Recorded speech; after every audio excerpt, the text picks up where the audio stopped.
Hello everybody, this is Mr. McKeeper here for another weekend video series lecture. Today we're going to talk about the revolutions of 1848. Alright, this is going to pick up really where we've been talking about all the time before. Liberalism, conservatism, and nationalism are going to be the driving forces in Europe again.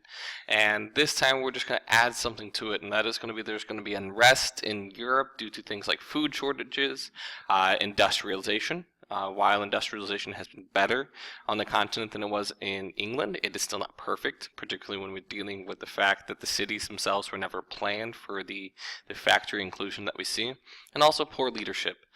Poor leadership is just a driving force in all of European history at this point. And strangely enough, many of these issues are all going to come to the forefront in one year, and that year is going to be 1848. And this is going to become one of the most iconic years in European history because of that. Where we begin is actually the place where we always begin, and that is in France, because France is just the capital of unrest in Europe, and things just never seem to get dramatically better. So we begin right where we left off. Louis Philippe is the leader of the French government. He was chosen by the people. He was supposed to be this truly liberal king that can bring change and reform to the country, and he just isn't.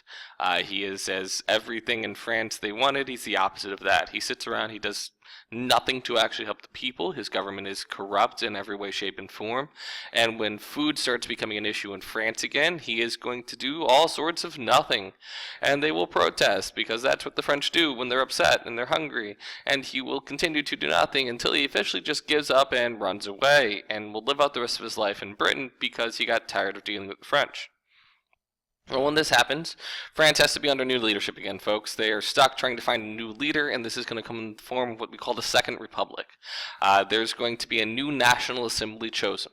This National Assembly was hopefully going to be this, again, liberal movement that was going to help the people of France, but instead, when they have the elections of every male citizen of France, they end up coming back with a legislative assembly that is almost exclusively conservative and moderate, and that is exactly what the working class wanted.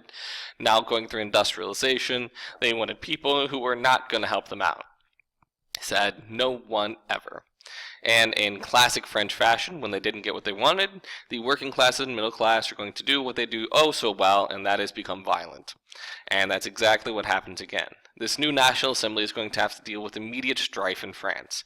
There are a ton of different groups looking for different improvements in France. The working class is looking for better working conditions, better pay. Industrialization is rough. They want it to get easier. They're going to get none of that.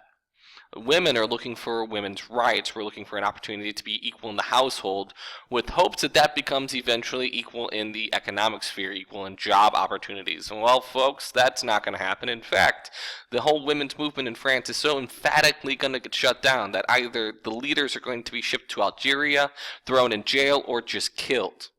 And then lastly, the middle class is looking for political reform, an opportunity to make true advances in the ability of people to vote and for the fairness of the government, and nothing like that is ever going to happen either.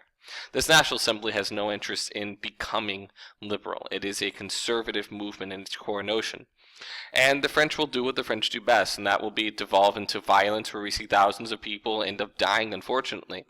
And the French are now going to again turn to someone who potentially could be a much more strong presence in France. The National Assembly has not been that for them at this point in time. And they're going to turn to someone who, at this point, folks, you should just accept in French history this is going to end up happening. This is their new leader. Yay! He is Napoleon Bonaparte's nephew. Yay. Yeah, that happened. The French elect, in a democratic fashion, Napoleon's nephew. Because what's a French Revolution without a Bonaparte at the end of it? And that's exactly what happens this time, folks. We're going to see a National Assembly elect in its almighty decision-making ability a new Bonaparte to be in charge, and he's immediately going to start taking control away from the National Assembly, and the people of France are perfectly okay with it, because the National Assembly failed everyone. Everyone. So, Napoleon's going to end up running France for the next few years, and actually when it comes to be the end of his term as president of the Second Republic, the National Assembly is going to attempt to keep him from running for re-election, and his response was, oh, funny story, you don't exist anymore, go away.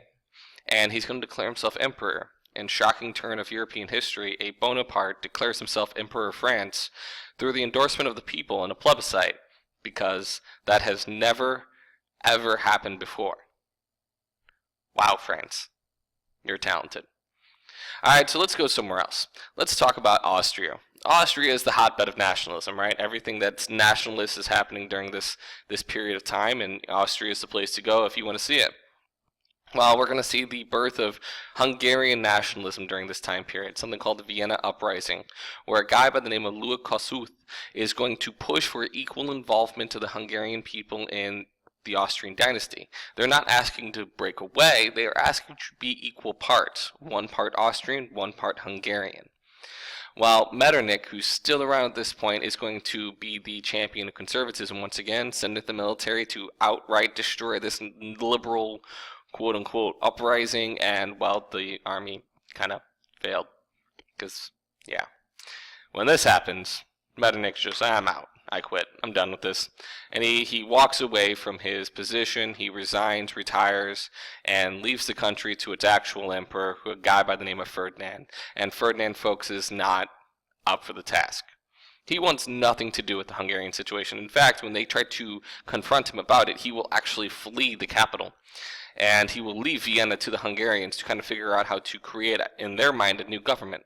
And we call this period of time now the Magyar Revolt, as the Hungarians are effectively trying to tinker their way to a new constitution and a new government. And their hope is that they want to create this, again, equal part government between the Austrians and the Hungarians. And in order to do this, they felt that they needed to strengthen the Hungarian claim to be equal partners.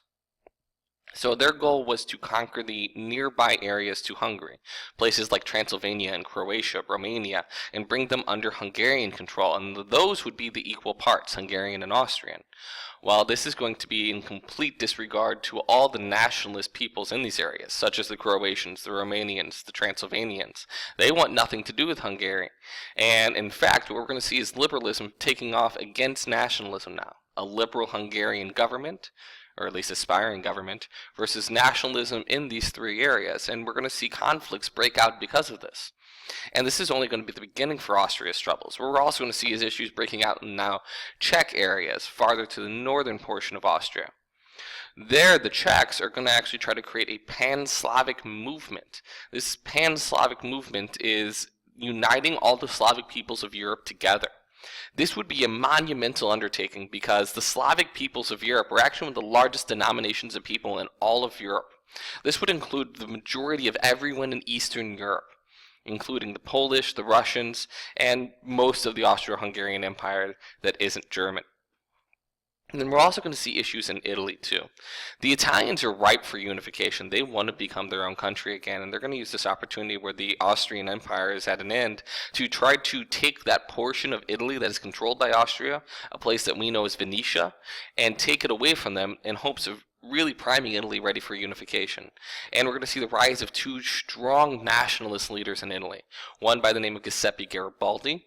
Garibaldi is going to become one of the most pronounced advocates for unification in Italy. In fact, he's going to be one of the national heroes who helps bring it about eventually. And also a guy by the name of Giuseppe Mazzini. He is probably going to be one of the most outspoken nationalists in all of European history.